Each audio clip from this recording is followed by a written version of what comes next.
Good morning. This is David Henry. I'm the Communications Manager for the City of Amarillo. I want to welcome everyone to our weekly news conference for the latest in COVID-19 information for the Amarillo community. We do these every Wednesday at 11 a.m. Let me introduce who is on our panel this morning. We're joined by Amarillo Mayor Ginger Nelson, Casie Stoughton, Public Health Director for the City of Amarillo, Dr. Scott Milton, Public Health Authority, Texas Tech University Health Sciences Center, Dr. Brian Weis, Chief Medical Officer for Northwest Texas Hospital, Dr. Michael Lamentier, Chief Medical Officer for BSA, Dr. Rodney Gonzalez, Director of the Amarillo VA, and Amarillo City Manager Jared Miller. What we'll do is we'll open it up to our panel for some opening statements, and then we will take questions from our media members who are participating. Let's go ahead and start with Amarillo Mayor Ginger Nelson. Mayor, how are you this morning? I'm well, Dave. Thank you. And good morning, Amarillo. Well, 2020 continues to deliver different things for us outside of our normal expectations, and the weather would be one of those things this week. So I hope you're warm, I hope you're dry, and I'm thankful for the rain that we're getting. The only thing I really have to speak of this morning is just to encourage people to get their flu shots. I've gotten my flu shot. It hurts for just a second, but it's going to, I think, keep me safe this winter, certainly from the flu. But it helps me also just fight against COVID and other things. So just go ahead and make a mental note, find out where you're going to do that. And Casie, maybe you can give us some information about how to do that at Public Health in your comments. But more than anything, Amarillo, I just want to say thank you. Thank you for not growing tired of doing good things and making the right choices. Thank you for whatever you've had to change to keep your business open, to send your kids off to school. It's helping. Look, we're feeling sort of normal now, and doesn't it feel great? So if you're wearing masks, I really appreciate that. If you're staying home because you have symptoms, we all appreciate that very much. And I just want to say thank you, and I'll hand it back to you, Dave. Thank you, Mayor. We'll now go to Casie Stoughton, Public Health Director for the City of Amarillo. Casie, how are you today? I'm good. Good morning, everyone. So just a cap of the numbers this morning. As of yesterday, there were a total of 6,535 cases of COVID-19 reported in our community, 4,194 cases in Potter County, and 2,341 cases in Randall County. We have a total of 5,862 recoveries, and we do have an increase to 89 deaths to report in our community today. That leaves us with 583 active cases. Each of the cases do represent a unique individual. The rolling 7-day average for Potter and Randall County is 10.29%, and the positivity rate at the drive-through testing site is around 30%. The public health drive-through testing site does remain operational, and individuals can call 378-6300 in order to schedule a test. That number, 378-6300, is also the number that you can call to schedule an appointment for immunizations. We currently don't have our supply of flu vaccine. We're still waiting for that supply. We do have the full menu of vaccines for both children and adults. And so if you need a vaccine, maybe back to school, or another vaccine if you have a new baby coming and you need a Tdap vaccine, we're happy to provide that for you. So you can make an appointment for both the drive-through testing site and immunizations at 378-6300. We do echo the mayor's statements with regard to masking and social distancing and staying home if you're symptomatic with symptoms related to COVID. We certainly appreciate everyone's work as this response and our COVID-19 efforts stretch into months. And so we know that this is getting long, and we appreciate everyone's work. We do look forward to a time when there is a COVID vaccine. Right now, we do have a flu vaccine, and we encourage you to get that vaccine. Even though we don't have our supply at the Public Health Department,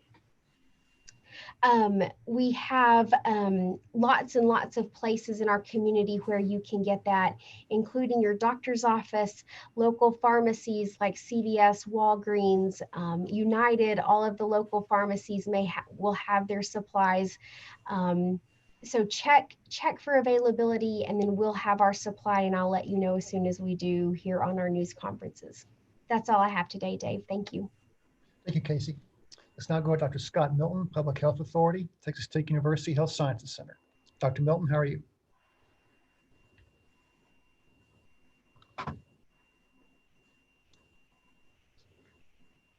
Hey, Dr. Milton, how are you?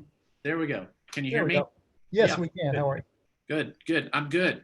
So this morning, yes, I wanted to state also, as the mayor and Casie have mentioned, that to get your flu shot, I got mine a couple of weeks ago. We've had ours here over at Texas Tech for a little while now, so it's a good idea to do that under these circumstances, especially. A little bit more about vaccines. There's a big effort, as we all know, about trying to develop a vaccine for this new coronavirus. And one company is called Moderna, and I just want to discuss just a few brief talking points about that vaccine and what they're doing.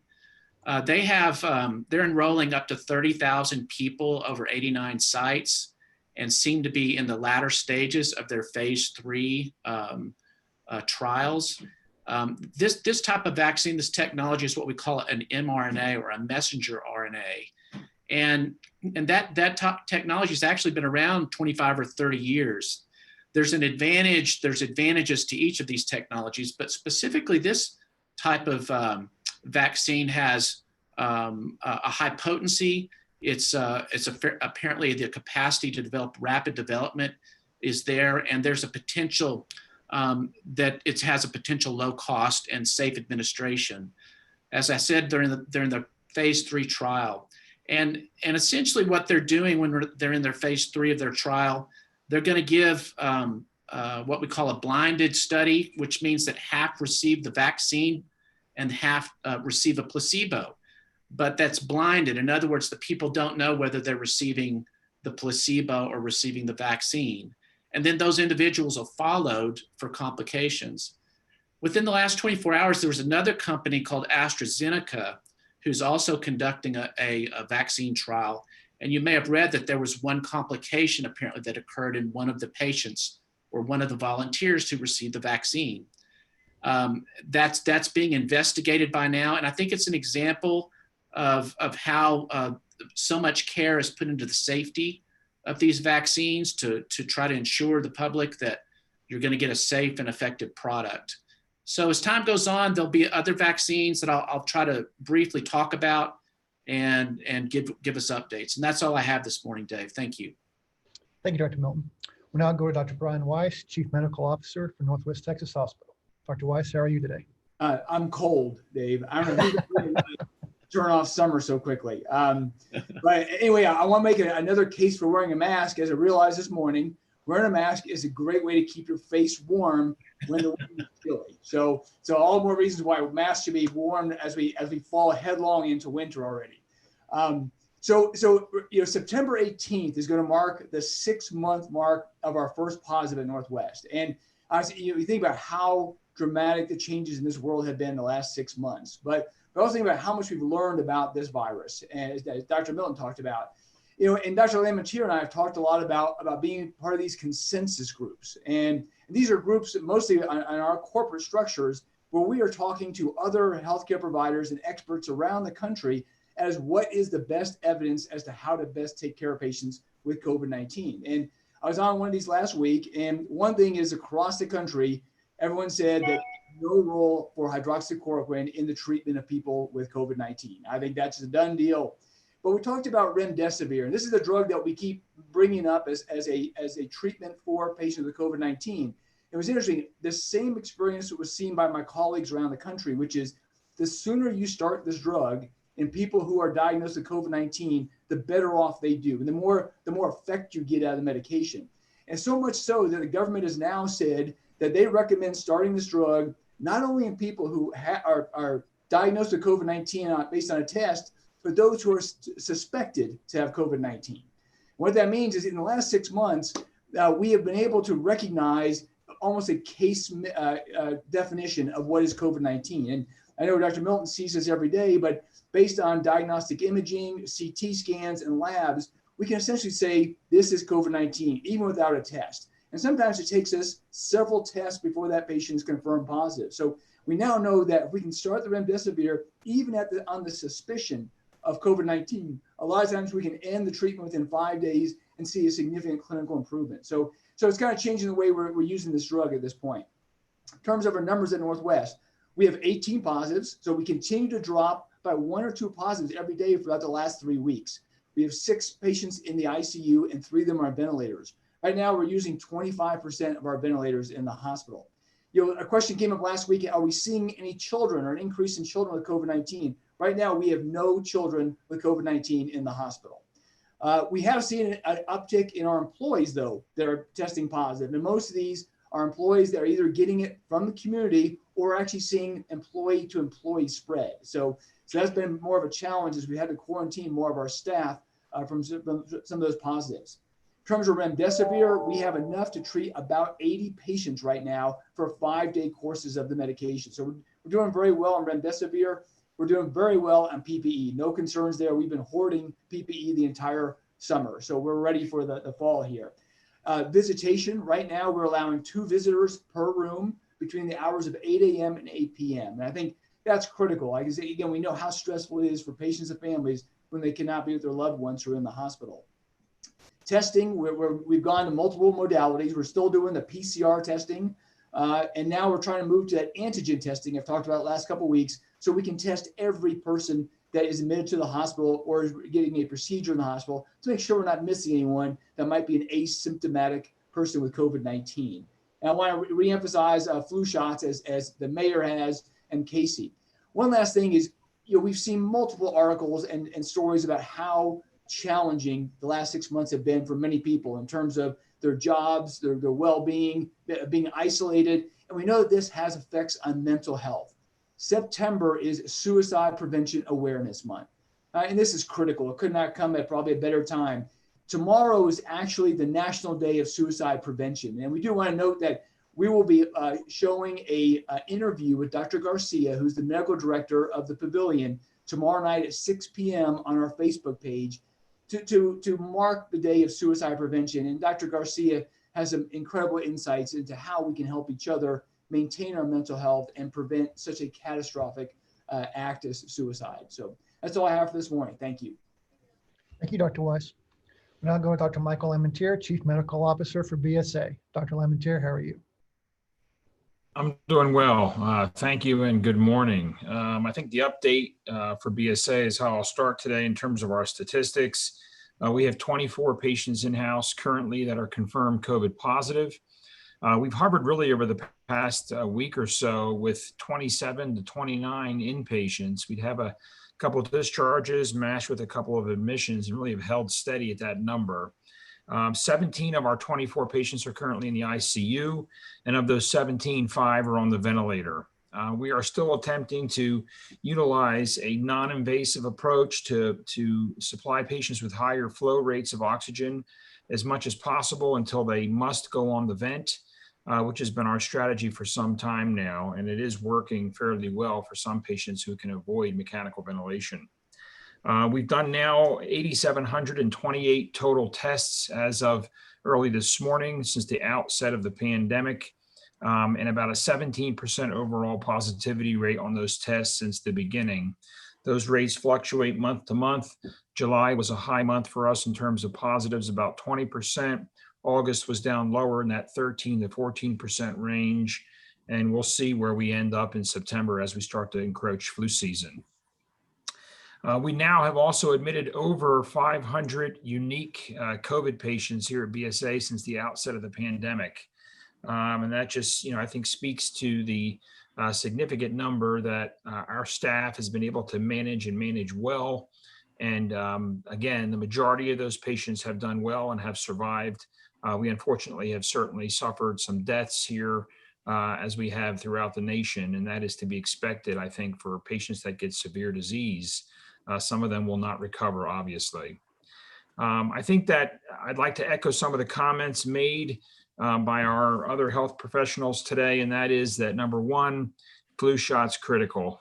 You've got to get your flu shot, in my opinion, unless you have a serious medical exemption. And some people do have medical exemptions and should not get the flu shot. But that is a very small minority. We do know that co-infection exists with COVID-19, meaning COVID-19 plus the flu. And that combination is going to be most likely far more lethal depending upon the individual patient and their background medical problems than if you had one of those viruses alone. So again, we're trying to be preventative here and recommending the flu shot.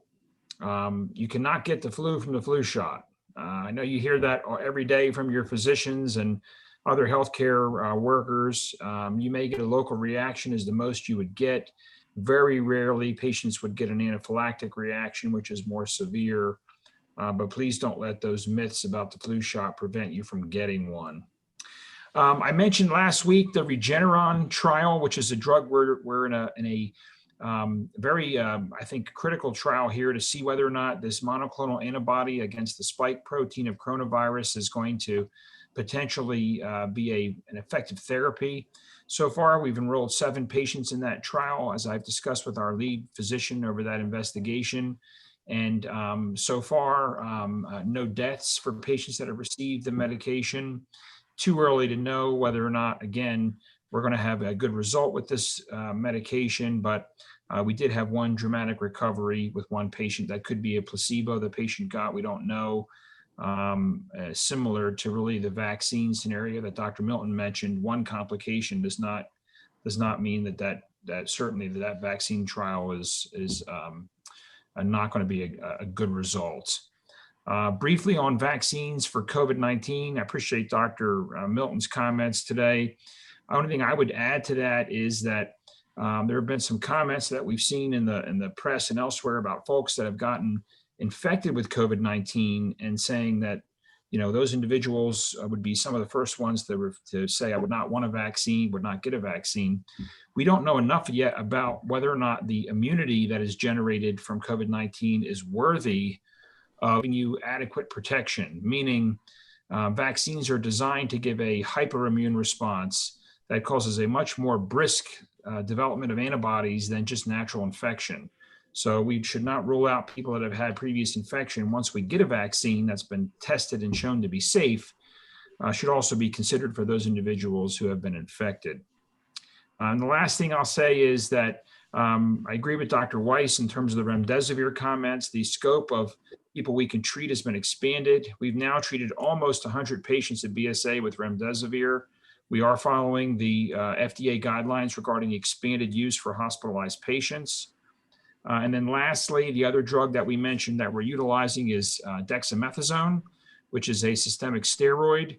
And the WHO just came out, it's the World Health Organization, with a commentary this week that basically said, after analyzing a large meta-analysis of several randomized trials, that yes, there does appear to be a mortality benefit when patients have severe COVID-19 infection and receive steroids. However, the caveat there is that for patients that have mild disease, they may do worse when they get steroids. So, kidding aside, when folks potentially have a mild infection and they're at home and not requiring hospitalization, they should not be just empirically, we say, or on their own, taking a steroid they may have in their cabinet left over from a different indication they've been prescribed. The steroids may be a problem if you're taking those for mild infection. We're using those in the hospital setting. I know Dr. Weis and his team, and we are, for those patients that have severe infection, because there has been shown to be some benefit. So again, that's the summary today from BSA, and thank you for letting me participate. Thank you, Dr. Lamentier. Let's now go to Dr. Rodney Gonzalez, Director of the Amarillo VA. Dr. Gonzalez, how are you? I'm doing well. Thank you, David. First, I want to report on our numbers here at the Amarillo VA. We currently have 5 inpatients, 1 in our ICU and 4 in our medical surgical ward. And then we have 14 veterans who are home on self-quarantine that we are also monitoring. And we do not have any veterans currently under a PUI categorization. I am happy to announce we have received our influenza vaccine. And so we have started vaccinating at clinic appointments if a veteran is requesting it. We do plan a flu fair that's looking to be the week of the 28th of September, and veterans should continue to watch for more information on that. That will not only be here in Amarillo, but also for our outlying CBOCs in Lubbock, Clovis, Dalhart, and Childress. I know Dr. Weis mentioned Suicide Prevention Month, and the team wanted me to mention it, and I was debating whether or not to put it on the COVID call, but I'm going to take this opportunity to say that we also are recognizing Suicide Prevention Month. And actually next week, September 15th, myself and some of our providers are going to be doing a telephone town hall with some of our veterans who may be at risk for suicide. And so we're going to be doing a veteran town hall specifically on suicide prevention here next week. And finally, I want to just take a moment to remember all those who have sacrificed so much on or after September 11th, 2001. This Friday, we'll be recognizing 19 years since that. I know it was a deciding point for many of our veterans to choose to defend our country. That same patriotism also is seen in many of our employees who have chosen to take care of those veterans.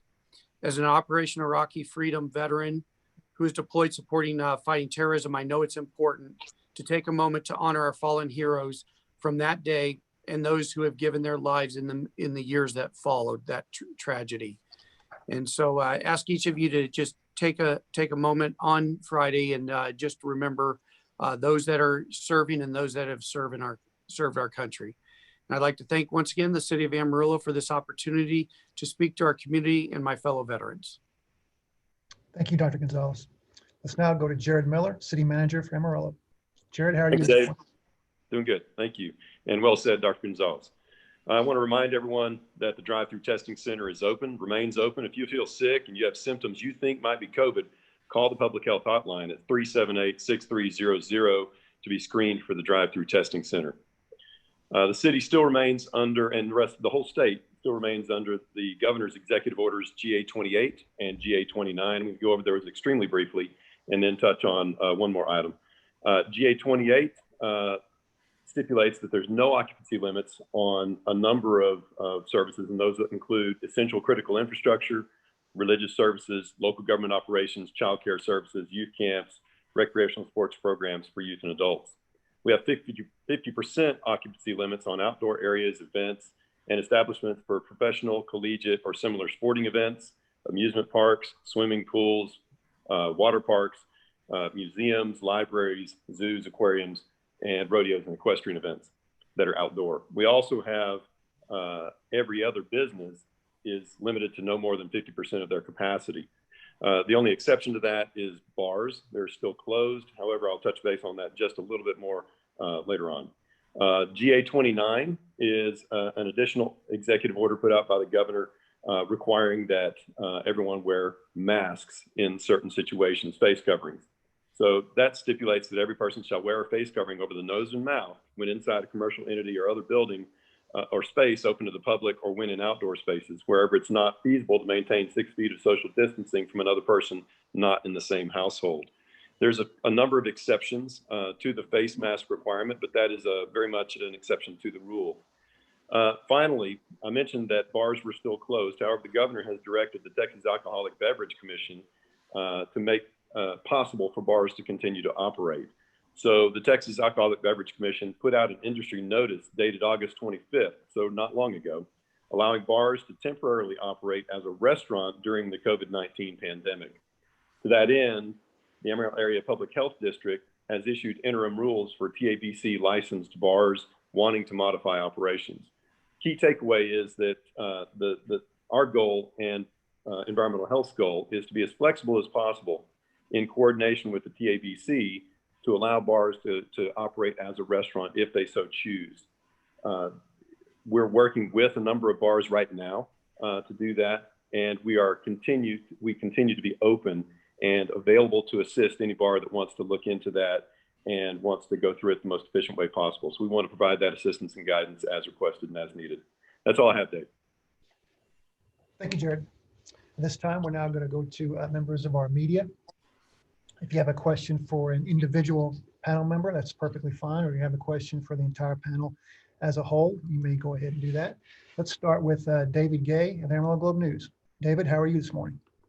I'm good. Good morning, everybody. I guess my first question is for Casie. I was, in the past few days, I've been speaking with school district officials about their specific numbers for COVID-19. And one official told me that there was a possibility that the public health department was putting together a dashboard specifically related to school districts in their specific COVID-19 numbers. Is there any truth to that? And if so, when should people expect to see that go online? Yes, so we're really excited about that, and I appreciate the question. So we're working on a dashboard that will allow our community to go to, it'll be a map, like an interactive map, just like the dashboard that we currently have. It'll be on that same platform. And so our community will be able to click on a campus, and there will be campus specific information related to COVID-19.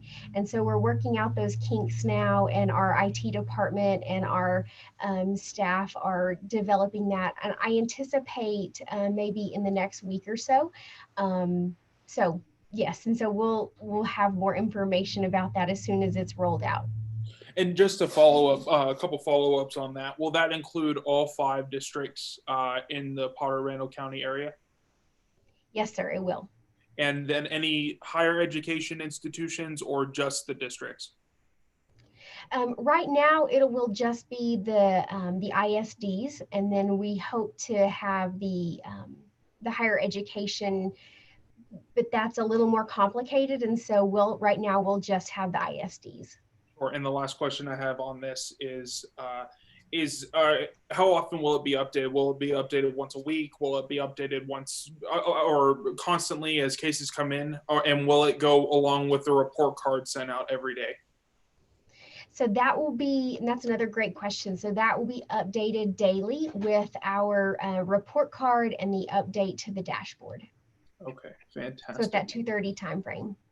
Absolutely. And I think that's the only set of questions I have. Thank you, Dave. Thank you, David.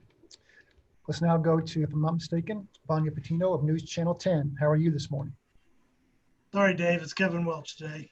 I was close, Kevin. It's okay. Casie, do you have any updates on testing of daycares and senior living facilities? So not specifically to daycares. There aren't any specific guidelines related to daycares, but there have been some guidelines related to senior living facilities that have been pushed down through HHSC. And so I can get you those specifics. I can send you those specific requirements, or you're welcome to look at the HHSC website, but there are very specific requirements related to testing in long-term care facilities and nursing homes. Thank you. And Casie, I missed what you said about the positivity rate of the drive-through testing.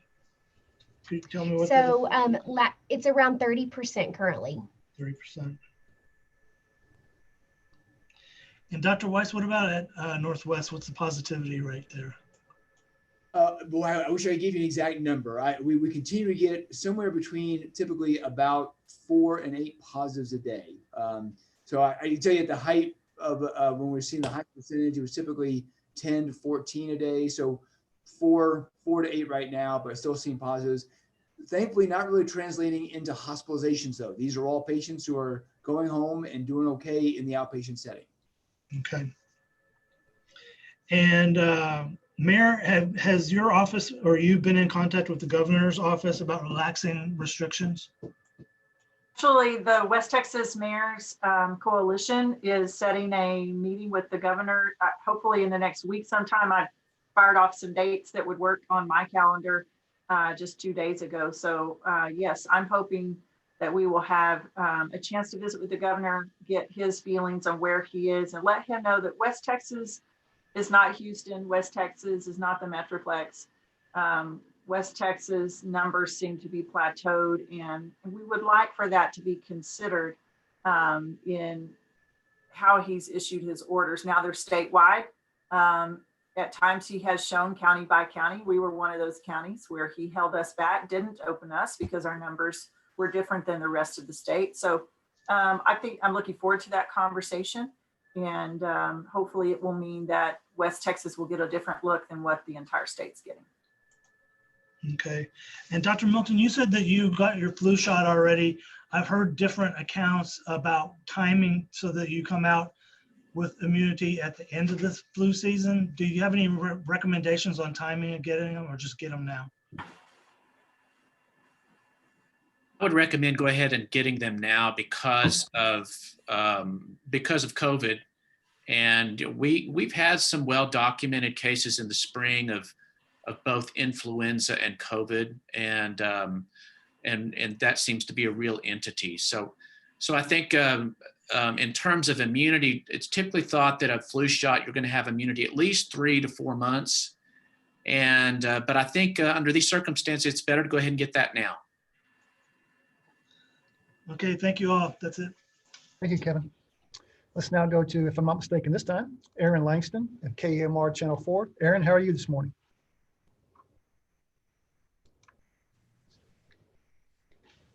Pretty good. How are y'all? Good. How are you? Pretty good.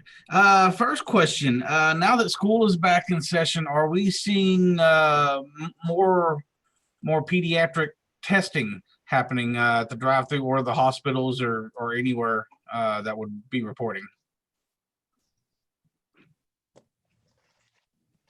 We're receiving more calls from parents, and we're hearing of more calls from children who are going to their pediatricians. So we're seeing that. Are we seeing at the hospital? I'm sorry. I was just going to answer your question too, to say from BSA standpoint, we have not seen schools opening translate to more admissions of pediatric patients or adolescents. We have not seen that. We are seeing some patients present, or some students, I should say, present to the ER as patients. And again, we just ask that for mild symptoms and folks that don't have the need for hospital level care, we have BSA Urgent Care Center, we have BSA Care Express facilities that are able to be good places to get testing done that doesn't require a hospital visit.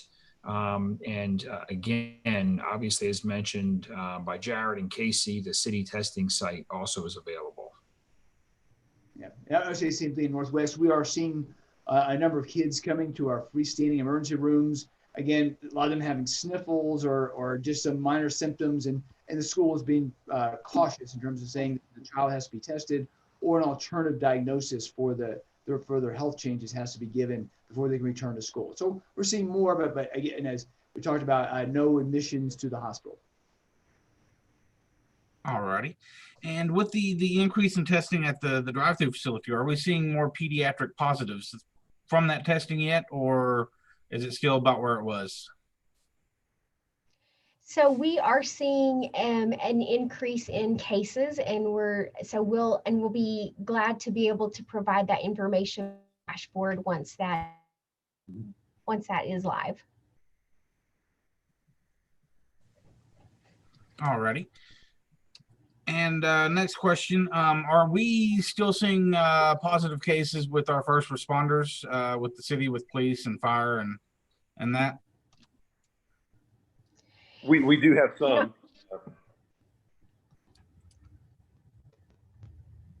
We have some that are positive. We also have some that are quarantining because of exposure to, through the course of duty. We don't have extreme numbers or anything like that. All righty. I think that'll have me covered. Thank you very much. Thank you, Aaron. Now we'll go to David Furtado of KBI Channel 7. David, how are you this morning? I'm doing pretty good. How about yourself? Very well, thank you. Good, good. First off, I want to start real quick with Casie. If I can get some information on that dashboard as well, I greatly appreciate it. I'll shoot my email over to you here shortly. But one of my first questions was kind of more so for Casie and Jared. I do know that we're expecting the possibility of a vaccine here later by November, or possibly going into the start of next year. Are there any plans for a citywide vaccine distribution? Are you guys thinking about that, or is that one of the things where people are going to kind of head to the hospitals or stuff like that? So we certainly are in the process of planning. When we had H1N1 vaccine, when that was first distributed, that was distributed through the public health department. And so we just, in anticipation of that, are working on plans. Don't have a lot of information on how that vaccine will be distributed, but we certainly want to be on the front end of any kind of planning. And so we are working on plans. We understand that there may be some prioritization of the distribution. And so we also are working on those plans with the understanding that there may be we will have to be flexible with our plans related to how the distribution of not only the vaccine, but how the prioritization of the vaccine, how those expectations may come down from the federal government. And so, yes, we are working on those plans. Okay, thank you, Casie. Now I kind of have a little bit more to kind of direct mostly towards you. We caught wind that there was a possible outbreak over the last 2 weeks. I'm just wondering, have you guys seen any clusters of COVID-19 cases over the last couple of weeks? So you may need to be very specific, but we're certainly all the time working with different, and I'm not exactly sure how to answer your question just because I'm not sure what you're meaning, but I don't want to necessarily, say the location. I know you guys are trying to not talk about like places or businesses or things like that. So I'm trying to keep the name out of it. I was just wondering if you've seen any clusters. So we do have small clustering maybe in different locations, and we are all the time working with different locations in order to help them work through that. But we don't have any what we would call large hotspots right now. Okay. What are the reporting requirements, say, should a business or something have an outbreak among staff or something like that? What are the reporting requirements for businesses, senior living centers, things like that?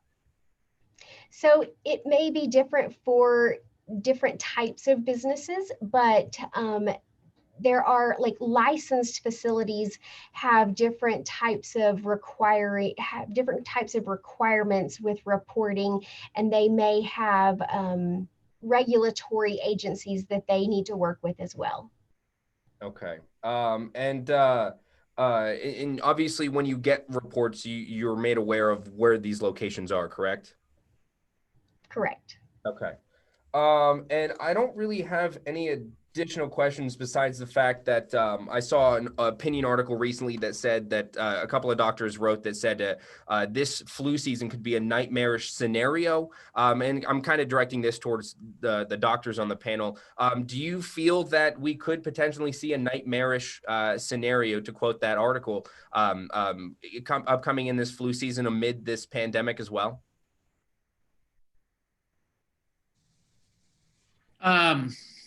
I think nightmarish just seems to be a little bit of a strong word.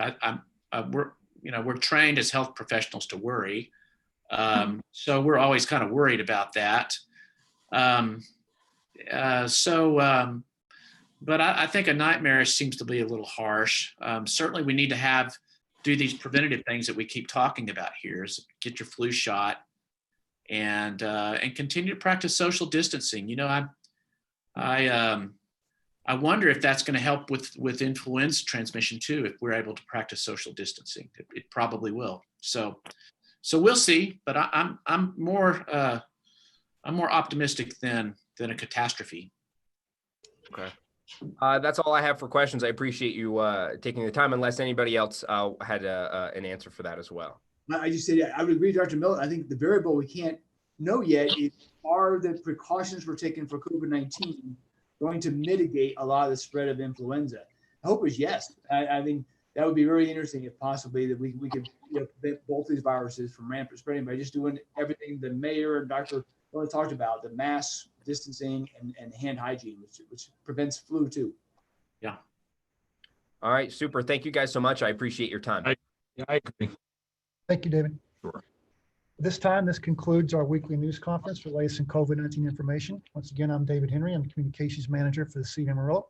I want to thank all of our panel members who took the time out to participate today and provide this information to the community. Once again, we do these every Wednesday, 9 a.m. Once again, thank everyone for participating, and we will see you next week. Thanks. Thank you. Thank you, Dave.